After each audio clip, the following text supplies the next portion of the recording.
एक गांव था जिसका नाम बिरजूगंज था। वहाँ रोहित अपनी पत्नी रेशमा और अपनी छोटी बेटी पीहू के साथ रहता था। दोनों ही अपनी बेटी पीहू से बहुत प्यार करते थे, मगर पीहू बड़ी ही शरारती बच्ची थी और बार बार जंगल की तरफ अकेले निकल जाती थी।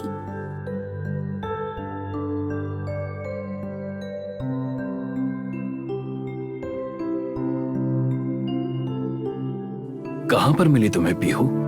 पीहू फिर से जंगल में चली गई थी अकेले ही। पीहू बेटी, मैंने कितनी बार कहा है जंगल में अकेले मत जाया करो। मैंने तुम्हें कितनी बार कहा है कि जंगल में अकेले मत जाया करो, मगर तुम हो कि मेरी बात सुनती ही नहीं। आज तुम्हें कोई खाना नहीं मिलेगा। मम्मी, मुझे बहुत भूख लग रही है। मुझे जंगल में आम खाने बहुत पसंद है, इसीलिए मैं जंगल में जाती हूँ। जाने दो, बच्ची है, गलती हो जाती है। आप चुप रहिए। आपके लाड प्यार ने ही बिगाड़ा है इसे, इसीलिए आज आपको भी खाना नहीं मिलेगा। अगली सुबह पीहू बाहर अपने आंगन में खेल रही होती है और सोचती है, मुझे और आम खाने हैं, मगर सारे आम जंगल के पेड़ों पर लगे हुए हैं। अगर मैं अभी जाऊंगी तो मम्मी फिर से मुझे डांटेंगी। मैं जल्दी जाकर आ जाऊंगी तो उन्हें पता ही नहीं चलेगा कि मैं जंगल में गई थी। पीहू जंगल की तरफ आम खाने निकल पड़ती है। उसी जंगल में एक साधु एक बड़े से पेड़ के नीचे अपने ध्यान में लीन होते हैं। पीहू को जंगल में एक आम का पेड़ दिखता है और वो उस पेड़ से आम तोड़ने के लिए पत्थर फेंकती है। अचानक से वो पत्थर साधु जी को जाकर लग जाता है। कौन है जिसने मुझे ये पत्थर मारा है? मैं उसे श्राप देता हूँ कि जिसने भी मुझे ये पत्थर मारा है उसकी त्वचा लकड़ी की हो जाएगी।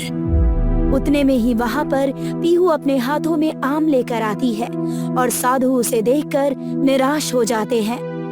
क्या हुआ साधु जी, आप निराश क्यों हैं? ये लीजिए, आम खाइए, आपको अच्छा लगेगा। ये मैंने क्या कर दिया? साधु होकर भी मैं अपने क्रोध पर नियंत्रण नहीं रख पाया। उतने में ही वहाँ पर पीहू के माता पिता भी आ जाते हैं। पीहू, पीहू बेटी, पीहू। पीहू, कहाँ हो बेटी?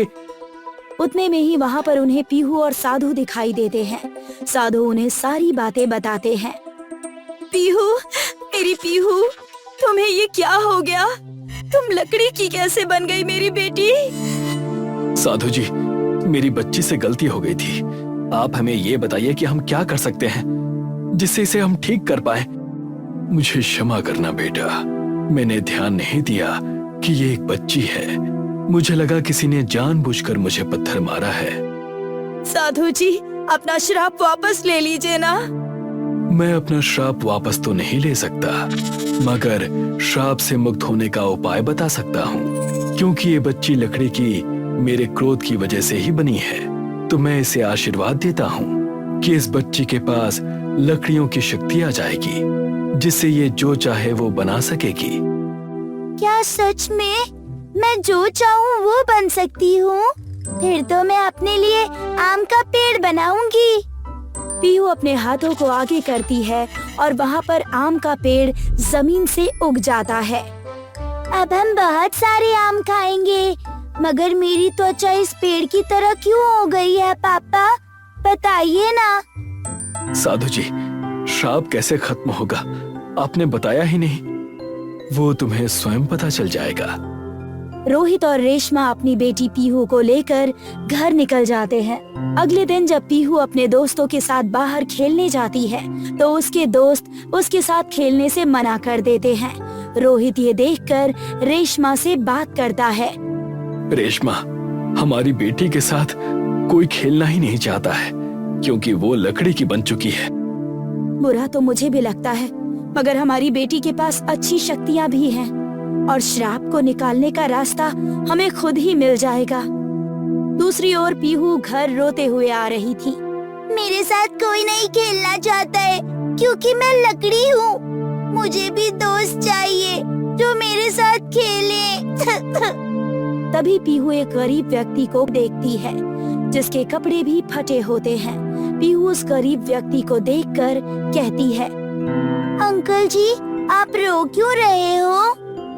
बेटी, मेरे पास न कपड़े हैं न रहने की जगह। हर दिन मैं कड़कती ठंड में फटे कपड़ों में ही बाहर सोता हूँ। आप चिंता मत कीजिए अंकल जी, मैं आपको घर बना कर देती हूँ। पीहू अपने हाथों को आगे करती है और जादुई तरीके से वहाँ पर एक लकड़ी का घर बन जाता है। वो गरीब व्यक्ति आश्चर्यचकित रह जाता है। बेटी, तुम तो जादुई बच्ची हो। हाँ, मैं तो जादुई हूँ। पीहू गांव में सबकी मदद करने लगती है और उसके माता पिता ये देखकर बहुत खुश होते हैं। पीहू के कई सारे दोस्त भी बन जाते हैं और वो उनके लिए लकड़ी के बने खिलौने भी बना कर देती है। हमारी बेटी तो बहुत अच्छा काम कर रही है गांव वालों के लिए। मुझ पर गई है एकदम। हाँ, अगर अच्छा काम कर रही है तो आप पर गई है, और अगर बुरा काम कर रही है तो मुझ पर। यही कहना चाहते हैं ना आप? याद रखिएगा, उसे शिक्षा मैंने दी है, इसीलिए वो मुझ पर गई है। मगर फिर भी मैं उसे लकड़ी का बना हुआ नहीं देख सकता। आखिर ये श्राप कैसे टूटेगा? उतने में ही पीहू वहाँ आ जाती है और अपने पिता से कहने लगती है, पिताजी, मुझे बहुत भूख लग रही है। हाँ बेटी, तुम्हारी माँ तुम्हें खाना देगी। मेरे पास तो कोई ढाबा है नहीं कि मैं तुम्हें जब चाहे तब खाना बना कर दूं। अगर ऐसी बात है तो मैं आपके लिए एक ढाबा बना देती हूँ। पीहू लकड़ी का ढाबा बना देती है। अरे, तुमने तो सच में लकड़ी का ढाबा बना दिया बेटी। वाह वाह मेरी बच्ची, वाह। पीहू धीरे धीरे करके गांव में विकास लाने लगती है। पीहू अपने लकड़ी के जादू से गांव में घर, मकान, ढाबे बनाने लगती है। दूसरी ओर गांव के जमींदार के पास उनका चेला सूरज आता है।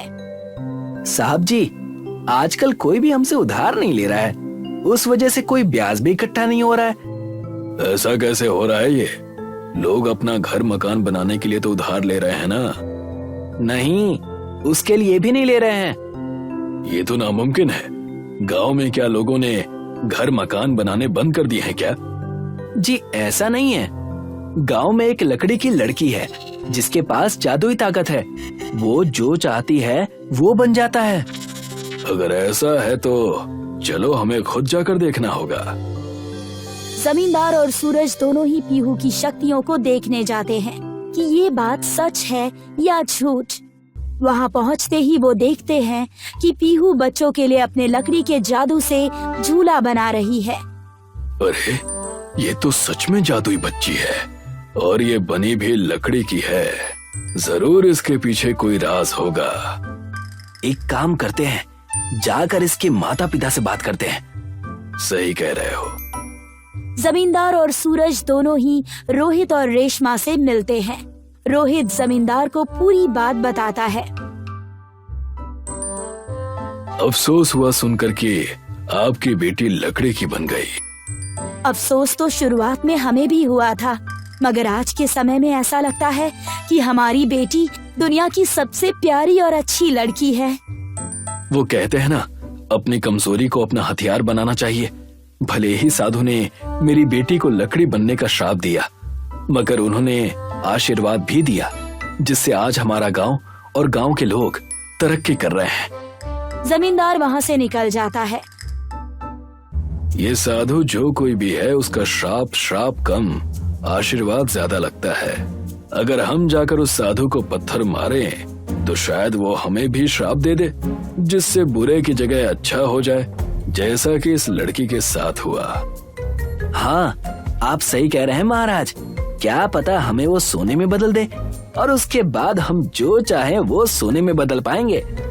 जमींदार और सूरज दोनों ही जंगल में जाते हैं और वहाँ पर साधु जी को अपने ध्यान में लीन पाते हैं। जमींदार पत्थर उठाकर साधु को मारता है। कौन है जिसने मुझे ये पत्थर मारा? मेरे सामने आओ, मैं तुम्हें देखना चाहता हूँ। जी साधु जी, मैंने मारा। आपको कोई श्राप देना है तो आप दे सकते हैं, जैसे कि सोने में बदल जाना और सोने की चीजें बनाना।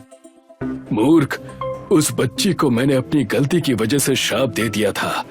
तुम मूर्खों को मैं श्राप देता हूँ कि तुम दोनों पत्थर में बदल जाओगे। केवल उसकी त्वचा लकड़ी के बन जाने का श्राप दिया था, परंतु तुम पूरी तरह से पत्थर में बदल जाओगे और हिलडुल भी नहीं पाओगे। जमींदार और सूरज दोनों ही पत्थर में बदल जाते हैं। दूसरी ओर पीहू गांव में भलाई का काम करती है। एक समय आता है जब बिरजू गज में ऐसा कोई नहीं होता जिसके पास खुद का घर ना हो। और वो एक दिन आ जाता है जब पीहू अपनी असली रूप में आ जाती है। ओह, तो ये था श्राप का तोड़। पीहू को गांव में जिनके पास घर नहीं है उन सभी के लिए अपनी शक्तियों से घर बनाकर देना था। अरे वाह! ओहो, तो ये बात थी। मगर अब पीहू की शक्तियाँ चली गई होंगी। मुझे इससे कोई दिक्कत नहीं है। मेरी पीहू बिना शक्तियों के भी सबसे अच्छी और लोगों की मदद करने वाली लड़की है। आखिर गई किस पर है? पापा पर।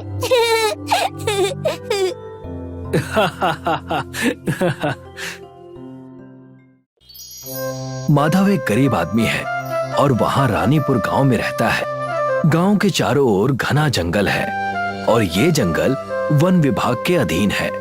माधव के परिवार में उसकी बीवी और उसकी बेटी है, पर उसके पास कोई नौकरी नहीं है। ऐसा कब तक चलता रहेगा जी? हमारी बेटी अब बड़ी हो गई है। आपको कोई नौकरी कर लेनी चाहिए। तुम्हें क्या लगता है मुझे घर पर बैठना पसंद है क्या? मैं भी कोशिश कर रहा हूँ कि जल्दी कोई नौकरी मिल जाए। माधव नौकरी की तलाश में घर से निकल पड़ता है, पर उसे कहीं भी नौकरी नहीं मिलती। आखिरकार थक हार कर शाम को माधव अपने घर वापस लौटता है। उसका उदास चेहरा देखकर उसकी बेटी उससे पूछती है, क्या हुआ पापा? आप बहुत उदास दिख रहे हो। कुछ नहीं बेटा, बस यूं ही। मुझे पता है आपको नौकरी नहीं मिल रही है, इसीलिए आप उदास हो ना। आपको जल्दी ही कोई नौकरी मिल जाएगी, आप चिंता मत कीजिए। देखो मेरी बेटी कितनी समझदार हो गई है। पापा, आप वन विभाग में नौकरी के लिए कोशिश क्यों नहीं करते? वहाँ तो पढ़े लिखे लोगों की जरूरत है और मैं तो ज्यादा पढ़ा लिखा हूँ नहीं, मुझे कौन काम देगा? पापा, आप लकड़ियों का काम अच्छे से जानते हैं। क्या पता उन लोगों को किसी ऐसे ही आदमी की जरूरत हो। ठीक है बेटा, मैं कल जाकर वन विभाग के लोगों से मिलता हूँ। मुझे नौकरी की जरूरत है, क्या मुझे यहाँ पर कुछ काम मिल सकता है? तुम्हें क्या काम आता है? मैं एक बढ़ई हूँ, लकड़ियों का सारा काम जानता हूँ। हम तो एक ऐसे ही आदमी को ढूंढ रहे थे, तुम आज से ही काम शुरू कर दो। नौकरी मिलने की बात सुनकर माधव खुश हो जाता है और काम करना शुरू कर देता है। माधव पेड़ों से निकाली हुई इमारती लकड़ियों में से मजबूत लकड़ियों को अलग और दीमक लगी हुई लकड़ियों को अलग करता है। साहब, ये जो लकड़ियां खराब हैं, इनका क्या करूं? वैसे तो ये किसी काम की नहीं है, फेंक दो इन्हें। माधव उन दीमक लगी हुई लकड़ियों को फेंक देता है। शाम का वक्त होता है और माधव घर आ जाता है। आज बहुत खुश नजर आ रहे हैं पापा, क्या बात है? बेटा, मुझे वन विभाग में नौकरी मिल गई है। ये तो बहुत अच्छी बात है। अब मैं एग्जाम की तैयारी करने के लिए कोचिंग जा सकती हूँ। हाँ हाँ, जरूर जाओ। माधव के इस वन विभाग वाली नौकरी से उसके घर की दशा सुधरने लगी थी। अब राधिका भी कोचिंग में जाकर पढ़ने लगी थी। एक दिन इसी तरह लकड़ियों में से माधव अच्छी लकड़ियां एक तरफ कर रहा था और दीमक लगी हुई लकड़ियों को फेंक रहा था। तभी उसके दिमाग में एक ख्याल आता है, क्यों ना इन खराब लकड़ियों को घर ले जाऊं, कभी ना कभी तो काम आएंगे ही। माधव दीमक लगी लकड़ियों को अपने घर ले जाता है। अगले दिन वो सुबह उठकर काम पर आता है और शाम को घर लौटते समय फिर से उन खराब लकड़ियों को अपने घर ले जाता है। इसी तरह जब वो ऐसा करता था तो एक दिन एक लेडी ऑफिसर देख लेती है। अच्छा, तो अब तुम चोरी भी करने लगे हो? नहीं मैडम, मैं चोरी नहीं कर रहा हूँ।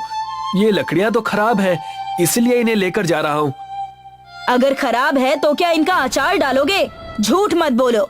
तुम जैसे चोरों को ये नौकरी नहीं देनी चाहिए थी। कल से नौकरी पर मत आना। माधव निराश होकर घर आ जाता है। नौकरी छिन जाने से वो बहुत परेशान होता है। तभी उसकी नजर अपनी लाई हुई लकड़ियों पर पड़ती है। क्यों न इन लकड़ियों से एक रिक्शा बना लूं। माधव सारी सड़ी हुई लकड़ियों से दीमक को हटाकर साफ करता है। वो दिन रात मेहनत करके इन लकड़ियों से एक रिक्शा तैयार कर लेता है और रिक्शा चलाने का काम शुरू कर देता है। भाई साहब, शहर छोड़ दोगे? हाँ हाँ, बैठ जाओ। माधव रिक्शा को हाथ से खींचकर ले जाता, जिससे सवारियों को कहीं भी पहुंचने में बहुत देर हो जाती। इसी देरी की वजह से अक्सर सवारियां माधव के रिक्शे में बैठने से मना कर देती थी। भाई साहब, शहर जाने में टाइम लगेगा। 4-5 घंटे लग जाएंगे। भाई साहब, मुझे शहर जाना है, विदेश नहीं जाना। रहने दीजिए, मैं दूसरा रिक्शा देख लूंगी। माधव ने लकड़ियों की मदद से रिक्शा तो बना लिया था, पर उसे उस रिक्शे को हाथ से खींचना पड़ता था। पापा, मेरे एग्जाम्स आने वाले हैं, मुझे शहर जाने के लिए कुछ पैसों की जरूरत है। बेटा, मेरे पास तो पैसे नहीं है, पर मैं तुझे अपने रिक्शे में तेरे एग्जाम सेंटर तक छोड़ दूंगा। पर पापा, इसमें तो बहुत टाइम लग जाएगा और मैं एग्जाम के समय तक नहीं पहुंच पाऊंगी। ठीक है बेटा, मैं कुछ इंतजाम करता हूँ। माधव सोचने लगता है कि किस तरह से राधिका को एग्जाम देने के लिए शहर भेजा जाए। वो सोच ही रहा था कि तभी उसकी नजर जंगल में पेड़ के नीचे पड़ी एक टूटी फूटी गाड़ी पर पड़ती है। माधव उस गाड़ी के पास जाता है। गाड़ी तो कबाड़ बन चुकी है, पर इसका इंजन मेरे काम आ सकता है। राघव उस गाड़ी से इंजन निकालता है और अपनी हाथ गाड़ी पर लगा देता है। चलो, अब हाथ से खींचने की टेंशन तो दूर हो गई, पर इसका मॉडल बदलना पड़ेगा, तब मजा आएगा। राघव अपने पास बची कुछ लकड़ियों से हाथ गाड़ी का मॉडल बदल देता है। वो उस पर छत लगा देता है और उसको एक रिक्शे में बदल देता है। राधिका अपने पापा के रिक्शे में बैठती है। माधव रिक्शा स्टार्ट करता है और राधिका को शहर में उसके एग्जाम सेंटर पर छोड़ देता है। माधव के लकड़ी के रिक्शे पर इंजन लग जाने से अब उसका रिक्शा तेज दौड़ने लगता है, जिससे अब उसके पास बहुत सारी सवारियां आने लगती हैं। भाई साहब, शहर जाने में कितना वक्त लगेगा? बैठ जाइए, 1 घंटे में पहुंचा दूंगा। इसी तरह से सभी लोग दूसरे रिक्शे को छोड़कर माधव के रिक्शे पर बैठने लगते हैं। ये देखकर एक रिक्शे वाला माधव से जलता है और पुलिस के पास उसकी झूठी कंप्लेन करता है। साहब, इसने किसी की गाड़ी से इंजन चुराकर अपने रिक्शे पर लगाया है, ये चोर है। अच्छा, तो अब तुम लोग गाड़ियों के इंजन भी चुराने लगे हो? नहीं साहब, मैंने चोरी नहीं की, ये इंजन तो मुझे जंगल में पड़ा हुआ मिला। अच्छा, तो अब इंजन जंगल में भी मिलने लगे हैं। सीधी तरह से गाड़ी का इंजन वापस करो, नहीं तो जेल में चक्की पीसनी पड़ेगी। पुलिस वाला माधव के रिक्शे से इंजन निकाल लेता है। राधिका के एग्जाम का रिजल्ट आ जाता है, जिसमें उसकी मेहनत रंग लाती है। राधिका को एक जॉब मिल गई है। अब राधिका नौकरी करने लगती है और देखते ही देखते 1 महीना बीत जाता है और उसे उसकी पहली तनख्वाह मिलती है। तनख्वाह वाले दिन राधिका देर से घर लौटती है। पापा, आंखें बंद कीजिए, आपके लिए एक सरप्राइज है। अच्छा, ये लो, कर लिया आंखें बंद। बताओ क्या है? राधिका माधव के सामने एक इंजन रख देती है। अब आंखें खोल दीजिए। नया इंजन देखकर माधव बहुत खुश हो जाता है। पापा, ये स्पोर्ट्स कार का इंजन है, इसे लगाकर आपकी रिक्शा सभी गाड़ियों से तेज दौड़ेगी। माधव स्पोर्ट्स कार के इंजन को अपने रिक्शे में फिट कर लेता है और सवारी के लिए इंतजार करता है। भाई साहब, मुझे शहर जाना है, कितना वक्त लगेगा? बैठ जाइए, आधे घंटे में पहुंचा दूंगा। वहाँ पहुँचने में तो 2 घंटे लगते हैं। ये मेरा लकड़ी का रिक्शा जरूर है, पर ये स्पोर्ट्स कार की तरह तेज दौड़ सकती है। आप बैठ जाइए। वो महिला माधव के रिक्शे में बैठ जाती है और माधव उसको आधे घंटे के अंदर ही शहर पहुंचा देता है, जिससे खुश होकर वो महिला माधव को डबल किराया देती है। इसी तरह से अब माधव लोगों को तेजी से गांव से शहर पहुंचाता है। जल्दी पहुंचने और समय बचाने के लिए सभी लोग अब माधव के रिक्शे का इस्तेमाल करते हैं और माधव पूरे इलाके में लकड़ी की फरारी रिक्शे वाले के नाम से फेमस हो जाता है।